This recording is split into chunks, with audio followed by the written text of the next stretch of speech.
ओम शांति। हम सब बाबा के ज्ञानी तू आत्मा बच्चे बाबा से सन्मुख मिलन मनाने के लिए पहुंचे हैं। बाबा ने अपने बच्चों को आप समान मास्टर ज्ञान सागर बनाया है। ऐसा ऊंचा ज्ञान आत्मा परमात्मा के साथ साथ इस बेहद नाटक में हम सब आत्माएं जो खेल कर रही हैं, उसके कई गुहे राज हम सब के आगे स्पष्ट किए हैं। हम सब जानते बाबा हम सब की ऊंची स्थिति को बनाने के लिए, निश्चिंत निर्भय निर्वैर स्थिति बनाने के लिए हमेशा एक ही महामंत्र पढ़ाते कि बच्चे कुछ भी होता है फुल स्टॉप लगाना सीखो। ड्रामा तुम बच्चों को फुल स्टॉप लगाना सिखाता है, क्योंकि ये बना बनाया नाटक 5000 वर्ष के बाद हूबहू पुनरावृत्ति होती है। इस बात को कई बाबा के बच्चे सुन करके कई प्रकार के प्रश्न भी करते हैं कि जब नूंधी ही है तो फिर पुरुषार्थ क्यों करें। लेकिन पुरुषार्थ भी नूंधा हुआ है ये भूल जाते हैं। तो आज हम आपको ड्रामा के कुछ रहस्य, कुछ गुहे राज बताएंगे, लेकिन ड्रामा में कुछ राज समाये हुए हैं उसका भी स्पष्टीकरण करेंगे। वैसे तो हम सब जानते हैं ड्रामा शब्द ही खेल का सूचक है। कोई भी नाटक सिनेमा देखने जाते हैं तो उसके हीरो एक्टर्स प्रिंसिपल एक्टर्स बहुत सारे पार्टधारी अपना अपना पार्ट बजाते हैं, और ड्रामा का जो नाम होता है उस नाम के अंतर्गत उसी प्रकार की सीनरियां जब दिखाई जाती हैं, देखते हैं तो खुशी में नाचने लगते हैं। वाह, बहुत अच्छा नाटक था। अगर नाटक का नाम हो खूने नाहक खेल और उसमें उस खेल के अंदर कोई खून खराबे, कोई लड़ाई झगड़े न दिखाई जाएं, तो उस नाटक को देखने वाले प्रश्न करेंगे ऐसा क्यों। बाबा ने भी इस बेहद नाटक का बहुत सुंदर ज्ञान हम सबको दिया है कि ड्रामा अनादि अविनाशी है, लेकिन अनादि अविनाशी ड्रामा ये वैरायटी है, और ऐसा वैरायटी है जो इस ड्रामा के नाटक के अंदर जितने भी पार्टधारी हैं, एक का पार्ट दूसरे पार्टधारी से नहीं मिलता। हर एक का पार्ट भिन्न है, उसके स्वभाव संस्कार भिन्न हैं। यहाँ तक भी बाबा कहता है एक का चेहरा भी दूसरे के चेहरे से भिन्न है। इतनी सारी करोड़ों आत्माओं का इतना बड़ा समूह, इतनी वैरायटी, लेकिन इसका बीज एक है। तो उस बीज रूप पर पिता ने अपनी रचना का बहुत सुंदर ज्ञान, कैसे नाटक की शुरुआत हुई, कैसे नाटक के आदि में आप आत्माएं हीरो एक्टर्स पार्ट बजाने के लिए आई, फिर मध्यकाल में क्या हुआ और अब समय कहां पर आकर के पहुंचा है। हम सब इस राज को जानते हैं कि ये ड्रामा भी अपनी अंतिम घड़ियों में अंतिम चरण में पहुंच चुका है। 5000 वर्ष का सर्किल पूरा हो रहा है और आत्माओं को ऊपर जो है सबको इस नाटक में एक बार आना है, और जब सभी आत्माएं आ जाएंगी तो वापस जाना शुरू हो जाएगा। वो अंतिम समय, अंतिम घड़ियां भी हम सबके सामने हैं और अंत की कई सीन सीनरियां बड़ी भयानक और दर्दनाक होती हैं, क्योंकि जिन आत्माओं ने इस चक्र के अंदर पूरा समय खेल खेला है, बहुत से हिसाब किताब बनाए हैं और बाबा हम सबको ये बात अच्छी तरह से पढ़ाते कि जिस रूप में, जिस तरह से तुम आत्माएं ऊपर से उतरी थी, भले नाटक के बीच में किसी भी प्रकार के पार्ट प्ले किए, अंत में मैं तुमको उसी स्वरूप में वापस ले जाऊंगा। यदि कोई गलत हिसाब किताब बने हैं तो उनको चुकतू करने के दो रास्ते हैं। एक, हम सब इस समय राजयोग का अभ्यास करते, जिसके लिए बाबा अभी वर्तमान समय हम सबको कह रहे हैं कि अभी योग को ज्वालामुखी बनाओ, बहुत पावरफुल योग हो, लाइट माइट से संपन्न हो, जिसमें आपके संस्कार, पुराने हिसाब किताब दग्ध हों, आत्मा पावन बने, रियल गोल्ड बने। और अगर ऐसा पुरुषार्थ नहीं कर पाए तो दूसरा रास्ता है सजाओं का। चुकतू हरेक को करना होगा, अंत समय है, इसलिए अंत समय में हरेक के पार्ट को, हिसाब किताब को देखते हुए बाबा हम सबको कहते हैं, चाहे आप किसी स्नेही आत्मा के पार्ट को, उसके खुशनुमा पार्ट को देख करके खुश हो रहे हो, लेकिन यदि उसका कोई गंभीर पार्ट हो तो भी देख करके विचलित नहीं होना, क्योंकि ये नाटक है। हर एक आत्मा को अपने कर्मों का हिसाब किताब चुकतू करना ही है। तो इस बात को ध्यान पर रखते हुए, जैसे उस नाटक में अगर कोई ऐसे दृश्य सामने आते हैं तो देखने वाले अगर साक्षी दृष्टा हैं, नाटक की तरह उसको देख रहे हैं, तो उसका प्रभाव उन पर नहीं पड़ता। चाहे वो बड़ा रमणीक दृश्य हो, चाहे वो बहुत गंभीर दर्दनाक दृश्य हो, दोनों दृश्यों को देखते हुए देखने वाला अगर साक्षी है और ये समझता है ये तो केवल नाटक चल रहा है, तो आप समझते हो वो तो बहुत न्यारा और प्यारा, उसका आनंद लेता है, उसके मौज का अनुभव करता है। लेकिन कभी कभी नाटक देखते देखते अगर देखने वाला उसे रियल समझ लेता है तो क्या होता होगा? उसी के चक्र में दुखी होता है, परेशान होता है और समझता है कि हाय मेरे साथ ऐसा क्यों हो गया। अब इसको बहुत बेहद दृष्टिकोण से देखना है कि हम सब को बाबा ने एक बहुत सुंदर सीट दी है। हर एक को साक्षी दृष्टा की सीट मिली हुई है और उस साक्षी दृष्टा की सीट पर बैठ करके अगर हम किसी के भी पार्ट को, पहले अपने पार्ट को भी देखते हैं, किस तरह से हम आत्माएं पार्ट प्ले कर रही हैं।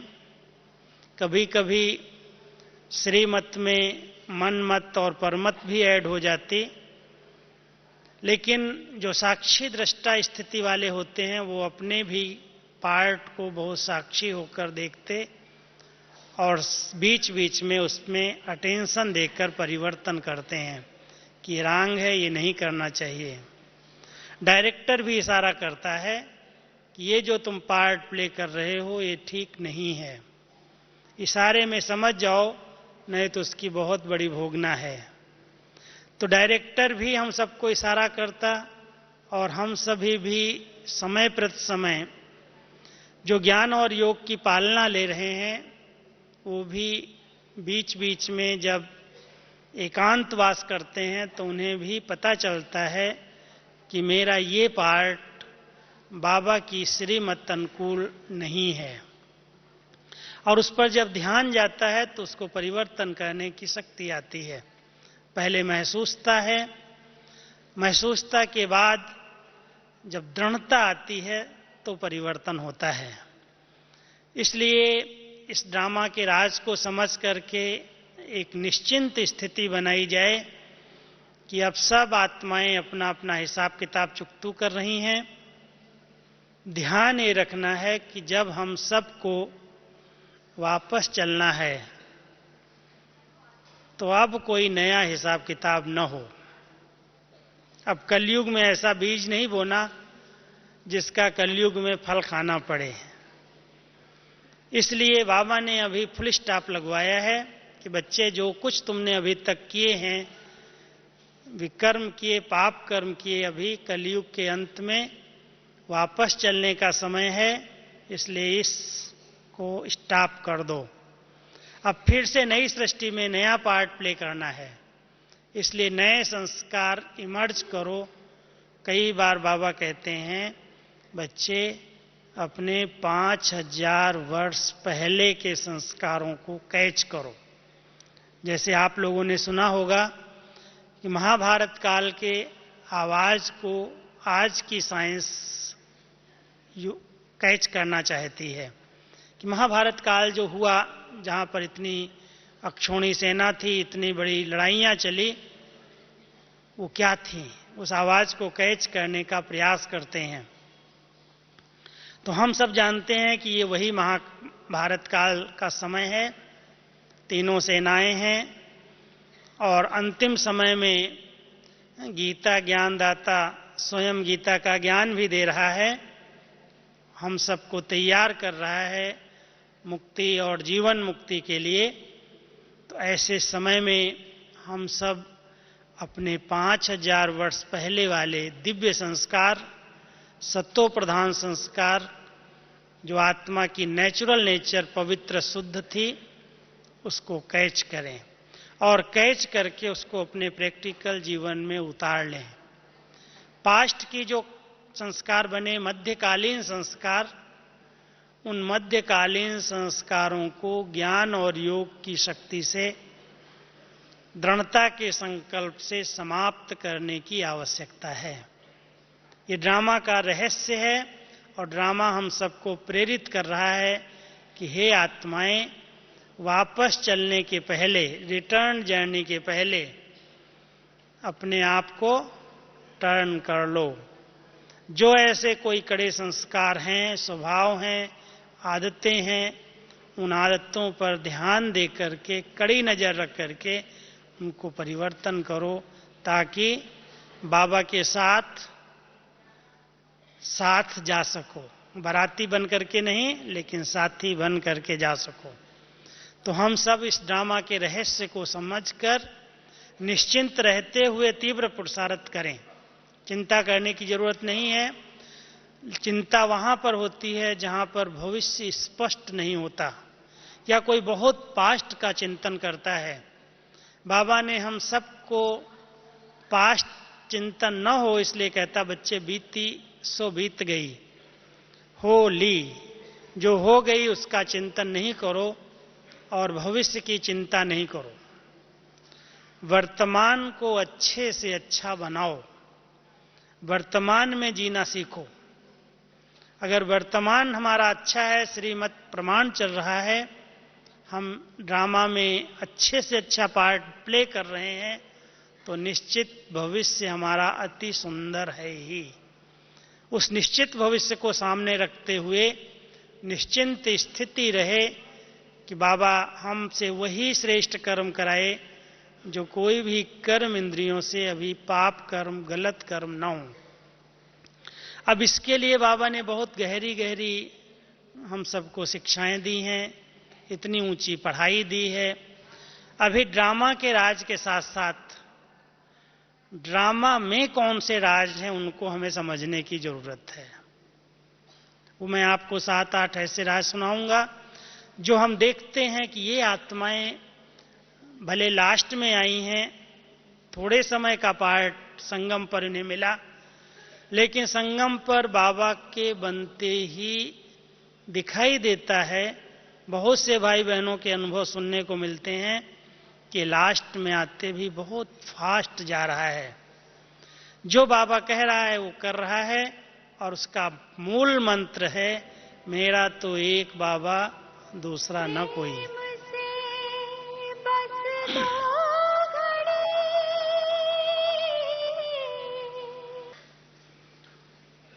तो सबसे पहले ड्रामा का राज, यदि मैं आत्मा सदा प्रसन्न रहना चाहती हूँ, जो ब्राह्मण जीवन में सदा प्रसन्न चित्त स्थिति का अनुभव करते हैं, किस राज को जानने के कारण करते हैं?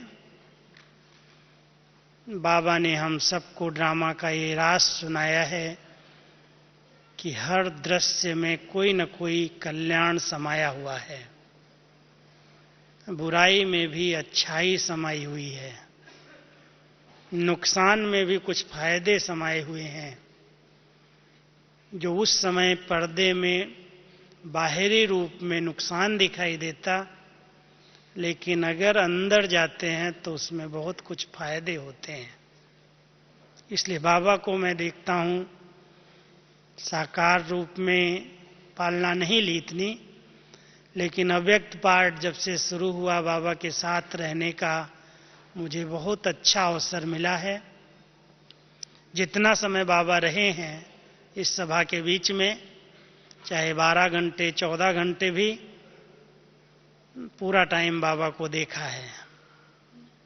और जितने बाबा के महावाक्य मुख से उच्चारण हुए उन सबको नोट किया है इन हाथों से।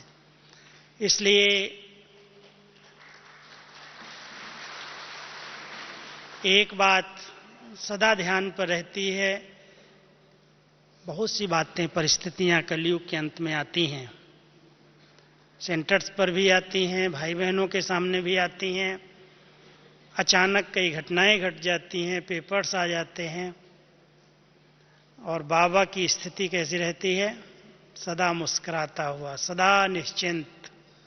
जैसे एक हमारा यादगार बना हुआ है, शेष सैया पर विष्णु लेटा हुआ है, क्षीर सागर के बीच में, तालाब के बीच में सांपों की सैया है, और उस पर आराम से पैर पर पैर चढ़ा के विश्राम कर रहा है, कोई भी प्रकार का टेंशन नहीं। ये हमारी निश्चिंत स्थिति का यादगार है। लेकिन ऐसी निश्चिंत स्थिति जो हम अभी भी बाबा के स्वरूप से देखते हैं, जब बाबा आते हैं, दादी के तन में होते, एक बार की घटना है, कोई बहन बड़े भावुक रूप से सुनाने लगी बाबा को, बाबा फलाने सेंटर पर बहुत नुकसान हो गया, वो जल गया, कोई अचानक आग लग गई, पूरा सेंटर खाक हो गया। अचानक ऐसे बाबा को सुना रहे थे और बाबा बहुत मुस्कुरा रहा था, बच्ची अच्छा हुआ। तो आप समझ सकते हो, ऐसा समाचार सुनने के बाद भी बाप को अच्छा लगेगा? लोगों ने तो सोचा, कई प्रश्न उठाए, भगवान का घर, भगवान का इतना बड़ा कार्य कहते चल रहा है, भगवान ने क्यों नहीं मदद की, क्यों नहीं बचाया, क्यों नहीं रक्षा की? और भगवान सुन करके मुस्कुरा रहा है, कहता वो अच्छा हुआ। क्या अच्छा हुआ होगा? बहुत रहस्य थे उस समय, तो जरूर लगा कि नुकसान क्यों हुआ बाबा के घर का, और प्रश्न करने वाले अनेक प्रश्नों में उलझ गए। और बाबा कहता, बच्चे फुल स्टॉप लगाओ, कुछ भी हुआ अच्छा हुआ, अच्छाई के बीच में जरूर कुछ कल्याण समाया हुआ है। तो अच्छा ये थी कि बहुत कोशिश करने के बाद भी नीचे ग्राउंड फ्लोर पर सेंटर नहीं हो रहा था, 4 मंजिल पर सेंटर, 4थी मंजिल पर। और वो जो वहाँ दादी रहती थी, उनकी एज ज़्यादा हो रही थी, उनको चढ़ने उतरने में बहुत दिक्कत होती थी, लिफ्ट नहीं थी, बहुत ढूंढने पर भी मकान नहीं मिलता था। अचानक आग लगी, नुकसान हुआ, इंश्योरेंस में नीचे फ्लैट मिल गया, पहले कमरा मिल गया, मकान मिल गया। और फिर ब्राह्मणों के अंदर इतना प्यार उमड़ा, इतना बाबा के यज्ञ के प्रति, कि जितना सामान जला था उससे कई गुना और ज्यादा आ गया। सब ने अपनी अपनी भावनाएं प्रकट की। दिखाई देता है यह कल्याण है, लेकिन कुछ न कुछ हर सीन के पीछे कल्याण समाया हुआ है। इसलिए जिन बच्चों ने ड्रामा के ढाल को सामने रखा है, जिसने ज्ञान को अच्छी तरह से समझा है, वो क्यों, क्या, कैसे के प्रश्नों में उलझता नहीं है। उसके पीछे कुछ रहस्य है, उसके पीछे कुछ कल्याण है, उसके पीछे कुछ शिक्षाएं हैं। बाबा ने कहा अच्छा, इससे सीख गए ना कि आगे के लिए क्या करना चाहिए, अनुभवी बन गए, अनुभवी आत्मा बन गए, इससे बड़ा कल्याण और क्या होगा। और अनुभवी फिर कभी दोबारा धोखा नहीं खाता। इसलिए प्रसन्न चित्त स्थिति बनाने के लिए कोई भी ऐसी घटना घट जाए कलयुग के बीच में, उसमें भी कुछ राज है, कुछ कल्याण है, इस तरह से फुल स्टॉप की बिंदी लगाना, क्यों क्या कैसे के प्रश्नों में उलझना नहीं, तब निश्चिंत स्थिति रहेगी। ऐसा क्यों हुआ, यहां भी ऐसे होता, ये भी ऐसे करता, इतना योगी है, इतना पुराना है, दूसरों को बड़ी अच्छी अच्छी बातें करता, खुद कुछ भी नहीं दिखाई देता इसके जीवन में। बाबा कहता है ये तुम्हारी जवाबदारी नहीं है, तुम्हें देखते हुए भी नहीं देखना है, तुम्हें अपने आप को देखना है, खुद को सुधारना है, और खुद को सुधारेंगे तो दूसरे अपने आप सुधर जाएंगे। इसलिए बाबा ने दूसरा एक मंत्र दिया, एक राज सुनाया है कि अगर तुम दूसरों को बदलना चाहते हो तो ये आस छोड़ दो कि ये बदल जाएगा तो मैं बदलूंगा। लक्ष्य रखो कि मुझे कुछ परिवर्तन करना है, मैं बदलूंगा तो ये जरूर बदल जाएगा, और मैं नहीं बदलूंगा तो कभी नहीं बदलेगा। अगर मेरी आस होगी ये बदल जाए तो मैं बदल जाऊं, तो न वो बदलेगा न मैं बदलूंगा। इसलिए ड्रामा का ये राज समझ करके ड्रामा में मुझे पहले बदलना है, मुझे स्वयं को परिवर्तन करना है। इसलिए बाबा ने हम सबको ये मंत्र पढ़ाया, विश्व परिवर्तन का आधार है स्वपरिवर्तन। जब खुद को बदलेंगे तो विश्व परिवर्तन होगा। इसलिए मुझे अपने आप को पढ़ाना है, मुझे अपने आप को परिवर्तन करना है। अगर दूसरा नहीं बदल रहा है तो उसकी चिंता मुझे नहीं करनी है, उसका पार्ट है, उसके साथ उसका हिसाब किताब है। मैं आत्मा अपने संस्कारों को चेंज करूं, मैं अपने आप को बदल लूं। तीसरी एक बात है, कई आत्माओं को ये रहता है कि मैं इतनी सेवाएं करता हूं, इतना मैं तन मन धन से सहयोगी हूं, मुझे मान नहीं मिलता, करने का रिटर्न कुछ भी नहीं है, पूछता मुझे कोई नहीं है। इतना करने के बावजूद भी जो कुछ नहीं कर रहे हैं, सो कर रहे हैं, अपना दिखावा कर रहे हैं, उनकी पूछ है, और मैं इतना करता हूं मुझे कोई नहीं पूछता। तो बाबा इस पर हमें सिखाते हैं, बच्चे मान कभी मांगने से नहीं मिलता। अगर सम्मान चाहिए, सबका प्यार चाहिए, सबका सम्मान चाहिए, तो तुम देना सीख जाओ। तुम दोगे तो रिटर्न में जरूर मिलेगा, लेकिन इच्छा रखोगे तो दूर चले जाएगा। इच्छाएं परछाई जैसे आगे आगे जाती है, ऐसे इच्छाओं की परछाई आगे चलती है। अगर इच्छाएं छोड़ दो तो अपने आप सब प्राप्तियां पीछे पीछे परछाई की तरह आ जाएंगी।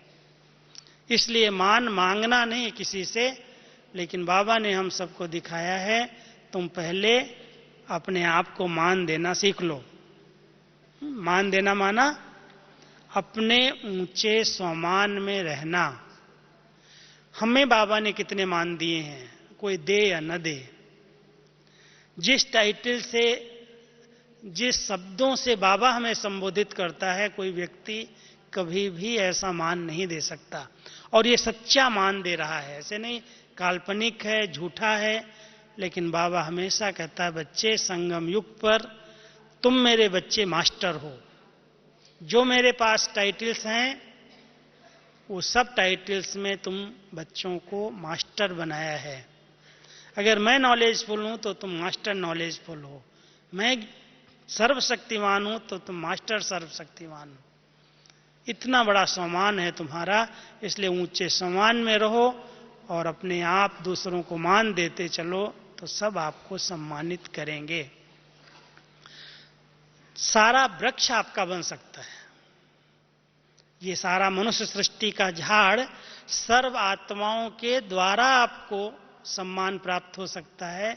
सिर्फ विधि है बीज को पहचानो।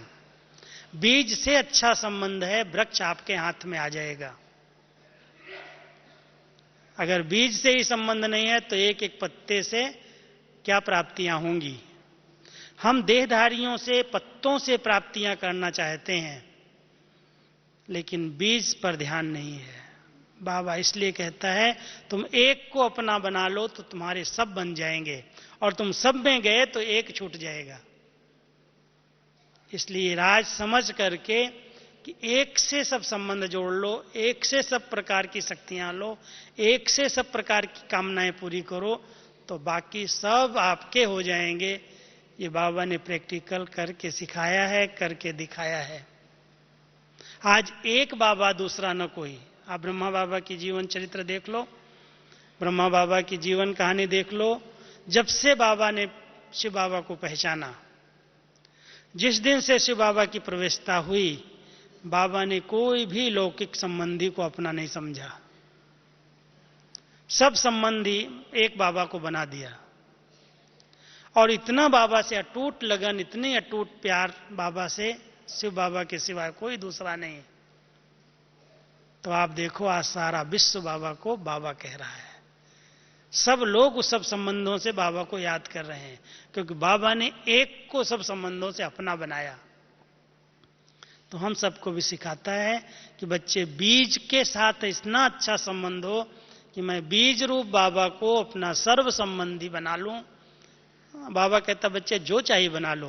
अभी दादी कह रही थी ना, तुम्हें माता, तुम्हें पिता, तुम्हें बंधु, तुम्हें सखा। सखा है हमारा। अगर कोई भी संबंध एक बीज से जोड़ लिया तो दूसरे सब उसी संबंध से आपको अनुभव होने लगेंगे और प्राप्तियां हो जाएंगे। ये बीज और वृक्ष का बहुत सुंदर राज है।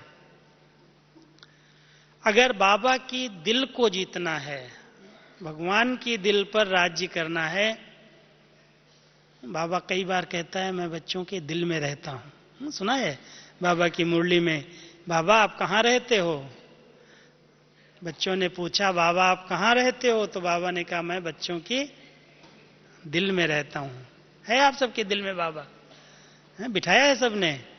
लेकिन दादी कभी कभी, गुलजार दादी जब क्लास कराती है तो बड़ी हंसी में बात करती है कि बाबा दिल में किसके बैठेगा? अगर दिल में कोई इधर की बातें, उधर की बातें, गंदगी है, नेगेटिविटी है, गुण अवगुण नोट किए हुए हैं, किसी से प्रभावित है आत्मा, किसी से नफरत कर रही है, उसके दिल में किसी के प्रति बहुत प्यार है, किसी के प्रति घृणा है, तो क्या बाबा उस दिल में बैठेगा? क्या गंदे स्थान पर बाबा को बिठाएंगे? इतना परम पवित्र है, इतना शुद्ध है, वो उन्हीं के दिल पर रहेगा जो बहुत शुद्ध होंगे। कोई भी प्रकार की मलिनता जिसके दिल में नहीं है। तो क्या मैं अपने दिल को इतना सच्चा, साफ, स्वच्छ बनाया है जो दिलवाला इस पर प्रसन्न हो जाए और उसके हम दिल रुबा बन जाएं। भगवान हमें पसंद कर ले, हम सब उसके दिल के तख्त नसीन बन जाएं। तो हम सब तभी बन सकेंगे जब इतना दिल साफ होगा, स्वच्छ होगा, किसी के प्रति कोई भी प्रकार का वैर नहीं, विरोध नहीं, नफरत नहीं, सब अपने हैं। एक गीत के शब्द भी सुन रहे थे, सब निर्दोष हैं, कोई का दोष इसमें नोट न हो, कोई की कमियां नोट न हो। ये बहुत शुद्ध पवित्र मन बन जाएगा तो बाबा इसमें रहने लगेगा और बाबा की दिल को हम सब जीत लेंगे। भगवान राजी हो जाए और क्या चाहिए? सबने प्रसन्न किया बाबा को, बाबा ने आपको प्रसन्न तो किया, लेकिन आपने बाबा की दिल को जीता है सच्चाई से। जो हूं, जैसा हूं, बाबा मैं तो तेरा हूं, मेरा तो तेरा सिवाय कोई नहीं। दिल पर राज्य कर लेंगे। बाबा को और कुछ नहीं चाहिए। क्या चाहिए? सच्ची दिल और श्रेष्ठ शुद्ध भावनाएं। भगवान भावना का भूखा है। बहुत प्यार से देखो, भोली भोली माताएं हैं जो कोई क्लास नहीं किया, कोई पढ़ी लिखी नहीं है, कोई दुनिया का ज्ञान नहीं है, लेकिन अगर अनुभव पूछो बहुत भावना है। भावना से भगवान को बांधा हुआ है रस्सी में, प्यार की रस्सी में। और सचमुच उनके अनुभव सुनकर के ऐसे लगता है शायद हमारी भावनाएं उनसे कम है। बुद्धि यूज कर लेते हैं, लेकिन वो भावना से बाबा को कहती, बाबा एक माता मुझे एक गांव में मैं गया, बड़ा प्यार से अनुभव सुनाने लगी। कई बार मैंने सुनाया है क्लास में, आज सुनाता हूं फिर से। गुजरात के परिवार बैठे हैं इसलिए अधिकतर। गुजरात के एक छोटे गांव में मैं यहीं नजदीक में गया था। जनवरी महीना चल रहा था और उस जनवरी महीने में मंदिर के अंदर 70 भाई बहनें अमृत वेले का योग करने आते थे। 70 भाई बहनें एक मंदिर में, एक गांव के अंदर। तो जब मैं उस क्लास में गया तो हमने कहा आप लोगों का अनुभव सुनने में आया हूं, कैसे इतनी ठंडी के बीच में जनवरी के अंदर आप लोग योग करते हो, आप अनुभव सुनाएंगे? तो एक माता उसमें से खड़ी हो गई और गुजराती में बोलने लगी। बहुत अच्छे शब्द थे उसके, मीठे। मैं तो इतना नहीं जानता गुजराती, बहुत समझ में आ रहा था। उसने ये कहा कि भाई साहब, जब यहाँ योग शुरू हुआ तो मैं, एक बंधन था मुझे, और वो बंधन ये था कि मेरे खेती के ऊपर लोग अपने पशु जानवर छोड़ देते रात को, तो रात को मुझे पहरा देना पड़ता, क्योंकि नहीं तो हमारी खेती सारी नुकसान हो जाएगी। तो सब जब योग करने लगे तो मेरे बहुत बाबा से लड़ाई करने का दिल हुआ, झगड़ा करने का दिल हुआ कि बाबा आप कहते हो अमृत वेले योग जरूर करो, जनवरी महीना है, वरदानी मास है, अव्यक्त मास है, और मैं क्या करूं? मैं पहरा दूं या योग करूं? तो कहती है जब मैं खेत पर पहुंची तो ऊपर से मुझे लाइट दिखाई दी। शिव बाबा निकल आए पहले, ऐसे लाइट जैसे ज्ञान सूर्य निकला, और फिर ब्रह्मा बाबा आकर के ऐसे खड़े हो गए सामने। कहते बच्ची तुमको योग करने की दिल है ना, तुम जाओ सो जाओ, सुबह 4 बजे योग करना और बाबा तुम्हारे खेत पर पहरा देगा। ये प्रैक्टिकल की घटना है। और कहती है मैं उस दिन से लेकर के निश्चिंत हो गई कि बाबा तो अभी पहरा दे रहा है, मुझे क्या करना है। और मैं रोज अमृत वेले का योग करती हूं। जब से लेकर के शुरू हुआ है बाबा पहरा देता है, एक भी जानवर हमारी खेती पर नहीं आता, नुकसान नहीं होता है। भावना ऐसी, ये भावना है। सच्चे दिल की भावना से भगवान उसकी सेवा पर हाजिर हो जाता है। तो बाबा भी हम सब बच्चों को कहता है जो ऐसे भावना वाले बच्चे हैं, सच्चे बच्चे हैं, मैं उनके सदा साथ रहता हूं, उनकी सदा मदद करता हूं, सदा साथी हूं। अब 5वीं बात एक बताता हूं कि जरूरी है निश्चिंत स्थिति के लिए कल्याणकारी ड्रामा की हर सीन कल्याणकारी है। इसलिए इसमें मेरा कल्याण हो ही नहीं सकता, इस बात को बिल्कुल निश्चित जान करके एक निश्चिंत स्थिति रहे, इसके लिए बाबा ने एक बहुत सुंदर स्लोगन दिया है, हिम्मत आपकी तो मदद मेरी। कई लोग बाबा से मदद मांगते हैं लेकिन हिम्मत का कदम आगे नहीं रखते। हिम्मते बच्चे तो मददे बाप। अगर आपकी हिम्मत नहीं है तो बाबा भी कुछ नहीं कर सकता है। इसलिए हिम्मत को कभी भी छोड़ना नहीं, हिम्मत सदा साथ रहे, और कुछ भी हो जाए, कैसी भी परीक्षा आ जाए, क्योंकि किसी के आगे कलयुग के अंत में सबसे बड़ी परीक्षा चलते चलते अचानक शारीरिक बीमारी के रूप में आ जाती है। पता नहीं चलता है क्या हो गया, भाई ये बीमार हो गया। और इस बीमारी के अंदर योग लगे, बाबा की याद रहे, थोड़ा मेहनत का काम है। बुद्धि बार बार शरीर की तरफ जाता है, बार बार बुद्धि योग टूटता है। जहां दर्द है, पीड़ा है, वहां पर खिंचाव होता है। शारीरिक रूप से भी आ रही हैं परीक्षाएं, मानसिक रूप से भी आ रही हैं। मन जो इतना स्थिर एकाग्र होना चाहिए, जो बाबा कहता है मन इतना शक्तिशाली हो जो मनसा सेवा आप कर सको। लेकिन मन के अंदर इतने इतने जो किया हुआ कर्म है, पास्ट का है, पास्ट जन्मों का है, या इसी जीवन के पास्ट का है, वो बार बार चिंतन में आता है और मन को स्थिर रहने नहीं देता, एकाग्र रहने नहीं देता। बहुत मेहनत लगती है। मानसिक रूप से परीक्षाएं आती हैं, मन डिस्टर्ब हो जाता है छोटी छोटी बातों में। आर्थिक रूप से भी कई लोग समृद्ध हैं और कईयों के पीछे बेचारों को पैसा इतना नहीं है, इतनी आर्थिक नहीं उपलब्धियां हैं जो परिवार को भी पाल सके। उसके लिए बहुत मेहनत करनी पड़ती है और अचानक कभी कभी ऐसा लगता है बिल्कुल हाथ खाली है। सामाजिक रूप से भी पेपर्स आते हैं, समाज बहुत विरोध करने लगता है, अपने ही पराये हो जाते हैं कई बार। जो इतना समय सम्मान देते थे, साथ रहते थे, सहयोग देते थे, वो चलते चलते परीक्षा का रूप बन जाते हैं। कहते देख लेंगे तुम्हारा बाबा है तुमको मदद करने वाला, किनारा कर लेते हैं। सामाजिक रूप से भी आ रही हैं। और सबसे वर्तमान समय एक बहुत बड़ा पेपर आता है भटकती हुई आत्माओं के द्वारा। यदि हम आत्माएं अपने आप को बहुत स्वच्छ बना करके बाबा के लाइट के घेरे में नहीं रहती, लाइट का घेरा है ना, लेकिन लाइट का घेरा नहीं है, ये लाइट का कवच नहीं पहना है, तो इस वायुमंडल में जो अनेक आत्माएं, अशुद्ध आत्माएं इच्छा लेकर के भटक रही हैं, उनका अटैक होता है, कहीं ना कहीं प्रवेश कर जाती हैं। इसलिए बाबा अपने सभी बच्चों को इस पेपर में पास होने के लिए, पेपर ना आ जाए, क्योंकि ये अंतिम समय के अंतिम वार हैं। आप सब ध्यान रखना, इस नाटक के अंदर ये अंतिम सीन है। ये कलयुग के नाटक की अंतिम विद्या है, तंत्र मंत्र की विद्या, भूत विद्या। और इस विद्या के अंदर अगर कोई चक्र के अंदर आ गया तो इससे छूटेगा नहीं, इसमें फंस करके परेशान होगा खुद भी और दूसरों को भी करेगा। इसलिए बाबा ने अपने सभी बच्चों को एक कवच दिया है।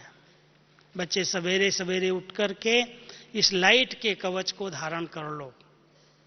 मैं आत्मा परमधाम से इस शरीर में अवतरित हुई हूं, बहुत शुद्ध सात्विक विचारों के आधार से एक बहुत सुंदर ओरा इस शरीर के ऊपर आभा मंडल के रूप में निर्माण करना और उसी शुद्ध संकल्पों में रमण करना।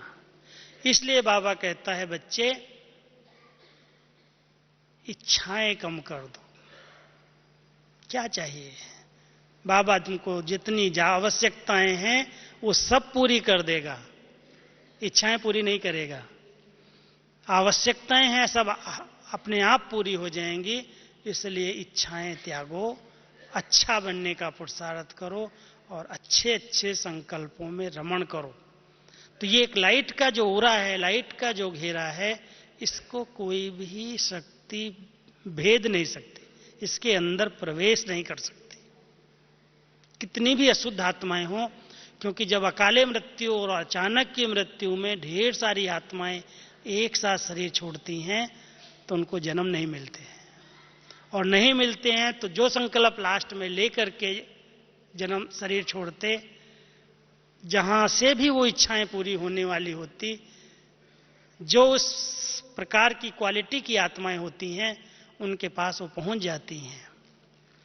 इसलिए बहुत सावधान रहने की जरूरत है। भगवान हमारा साथी है, हमारे साथ रहता है, चिंता करने की कोई बात नहीं, लेकिन सुरक्षा कवच हम सब के साथ होना चाहिए।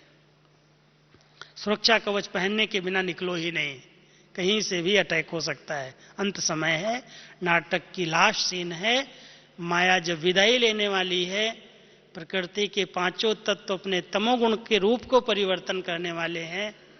तो ऐसे समय में अपने सुरक्षा के लिए, चाहे प्रकृति के तत्व हैं, उनको कुछ समय योग का दान दो, सहयोग दो। कभी जल तत्व को इमर्ज करो, कभी अग्नि तत्व को इमर्ज करो, कभी आकाश तत्व को इमर्ज करो, कभी धरती माँ को, पृथ्वी को इमर्ज करो, और सामने ला करके ऐसे योग का दान दो, शांति का दान दो। बाबा से लो, हम नहीं देंगे, बाबा की शक्तियां आ रही हैं। शांति के सागर के संतान, पवित्रता की सागर की संतान, मैं आत्मा उस पवित्र स्वरूप में, शांत स्वरूप में, सुख स्वरूप में स्थित होकर के उसको इमर्ज करूं और उसको लाइट दूं। जिस लाइट से वो तत्व हमारे सतो प्रधान बनेंगे और साथ साथ जब अंतिम पांचों तत्वों का वार होगा उसमें वो हमारी सेफ्टी का साधन बन जाएंगे, बाबा के बच्चों को नुकसान नहीं करेंगे। लेकिन सेवा करनी पड़ेगी, ऐसे नहीं ताली बजाओ। सेवा करनी पड़ेगी इनकी। पहले से कम रोज आधा घंटा तो इनको योग का दान दो, जो आपको ये सहयोगी बन जाएं। माया भी सहयोगी बन करके आए, वार करने ना आए। हर शक्ति सहयोग दे। हम सब अपनी शक्तियों को इस प्रकार से यूज करें। तो आप वर्तमान समय ड्रामा की अंतिम सीन में इन रहस्यों को समझना है, मूंझना नहीं है। क्या हो गया, इसके साथ क्यों हो गया, इसके साथ कैसे हो गया। बाबा कहता है इन प्रश्नों में उलझो मत। किसी के साथ भी अगर सूक्ष्म में अलबेलापन है, अटेंशन की कमी है, अपनी और दूसरों की, बाबा के महावाक्यों की परवाह नहीं करता, बाबा की पालना की परवाह नहीं करता, तो उसके साथ कुछ भी घट सकता है। इसलिए बाबा कहता है बच्चे, मैंने जो तुम्हें पालना दी है, इतनी ज्ञान और योग की, उसका रिटर्न करो। उस पालना का रिटर्न हमारी श्रेष्ठ जीवन है, प्रत्यक्ष जीवन है। तो हम सब अपनी ऐसी निश्चिंत जीवन, बेफिक्र बादशाह वाली जीवन, जो सीन चल रही है ड्रामा में बहुत अच्छी है, जो हो रहा है बहुत अच्छा है, मुझे इसमें कोई प्रश्न करने की जरूरत नहीं है। बाबा सब कुछ जानता है, सब कुछ देखता है, लेकिन निश्चिंत रहता है और अपने बच्चों को सदा कहता है बच्चे निश्चिंत स्थिति में रह करके अपनी अच्छे वाइब्रेशन से माया और प्रकृति के तत्वों को योग का दान दो, ताकि सहज रूप से विदाई ले लें, ये आपको परेशान न करें।